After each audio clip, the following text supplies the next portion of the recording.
Roger Goodell's extension, why the timing was right.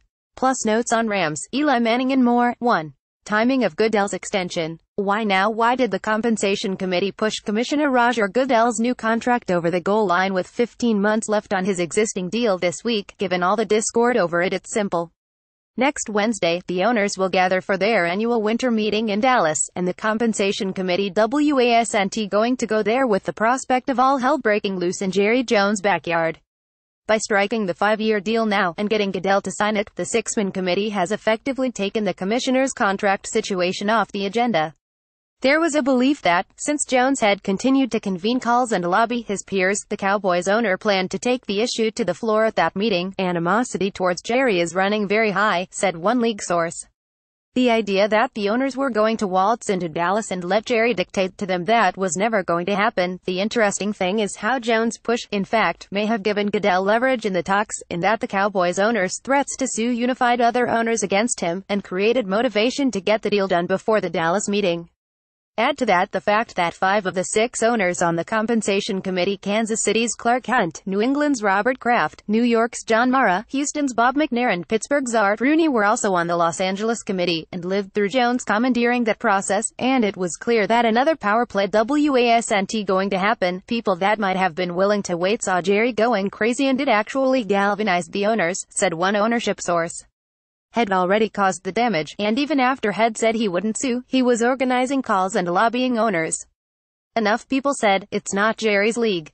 Jerry's done a lot for the league, but he's pulling us apart, and that's where Goodell's first task will be moving forward, finding a way to reunify the larger group with new broadcast deals and labor negotiations on the horizon. And yes, he'll be well compensated for it. My understanding is that the base on Goodell's 5-year deal is about $4 million per, with 90% of the money tied to incentives based on the prosperity of the league, some very easy to hit, some almost impossible to reach. I was told that in a good, solid year, Goodell will make in the mid to high 20s, and in a great year, he'll get to the low 30s. It's like he'll basically have to walk on water to hit the max number, which is around $40 million per. And as for what's ahead, I'd expect in Dallas, some owners will start discussions on changes in the league office, and there could be some sentiment for the NFL to get out of the investigation business. Point 2. Rams dealing with the wildfires. By now, we've all seen the videos of the Southern California wildfires that look like they were shot on another planet. And the Rams are keeping those visuals in mind as they move forward with what's been a trying week for so many of their neighbors.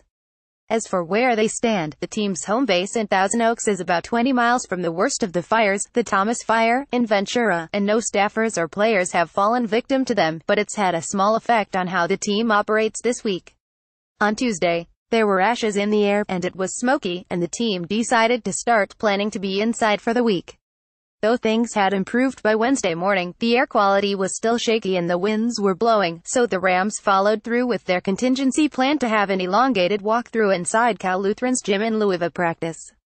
The plan is to go back to the normal schedule now, and be back outside Thursday and Friday, and all of that is, obviously, subject to change. The contingency there would be to move practice south to USC. No matter what happens, this will all challenge the team, and obviously, that's a lot less serious challenge than what others in the area are facing with a huge game against the Eagles looming. One of the things our guys have gotten comfortable with, you look at the long trip earlier in the year, they just adjust and adapt, Coach Sean McVay told reporters on Wednesday. We've become a more mature team as the season has progressed. The goal is to make sure our players are as fresh as possible at 125 pt. Off the field, the Rams have been in contact with the Red Cross in an effort to help, and the proceeds from their 5,050 raffle on Sunday will go to wildfire relief. Point 3. Jets taking off. Strange thing happened on the way to the first pick in the draft. The Jets actually became the model of New York football stability in 2017. And no, the bar for that hasn't necessarily been set high.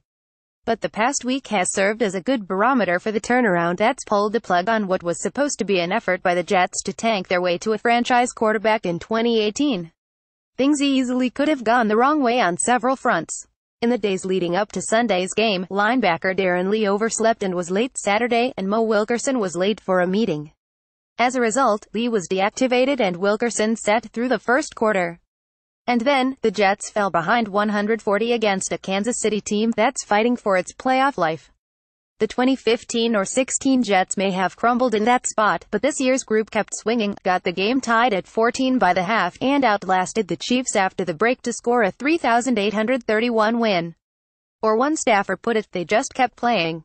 And they did it with a young, competitive and hungry team, which explains the model that Coach Todd Bowles and GM Mike Mockagnan were looking for in players in going through the overhaul of last offseason. The truth is, the last 2 years has been a learning process for those two guys as they've grown into their roles, in taking an aging team to 10 wins in 2015, and then letting it crumble in 16, and that growth has been evident in both this year. Just about all of the veterans that Mockagnan jettisoned have struggled or aren't playing elsewhere, and he nailed his high picks, Jamal Adams and Marcus May, and found the right quarterback, Josh McCown, to put young players around. Bowles' ability to get the players to shut out the noise about tanking isn't to be forgotten either. Bowles also developed the young talent on hand, no small feat after flipping out his offensive staff. And now, going forward, the Jets have some nice young players to build, $80 million to spend, and, potentially, 4 of the top 75 picks in next year's draft. Finding a quarterback, Kirk Cousins, could be more of an issue without a pick inside the top 2 or 3, but cultural changes that have taken hold have been worth it, in the minds of the brass. And provided no one suddenly gets itchy, ownership there might really wind up benefiting from being patient with its young coach-GM combo. Point 4.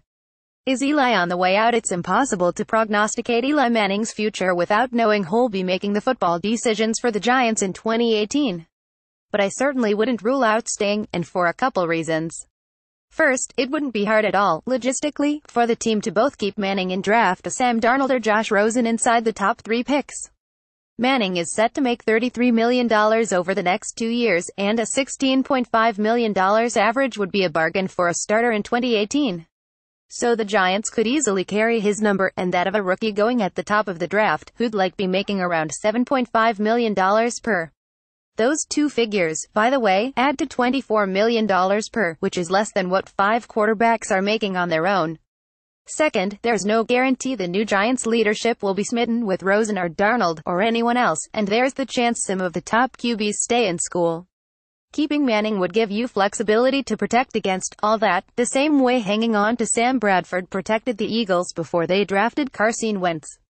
The caveat is that you'd want Manning to agree to it, and maybe he wouldn't. But I think based on the value he puts on being a career Giant, he'd likely at least thinking about it. And if you could get him to do it, it'd probably be great for the young guy to be around and allow the club to wait on playing him. And listen, I know that a lot of people took what happened last week as a eulogy for Manning's run as a Giant. But he's back in the lineup this week, and I wouldn't be totally shocked if he stays a while later.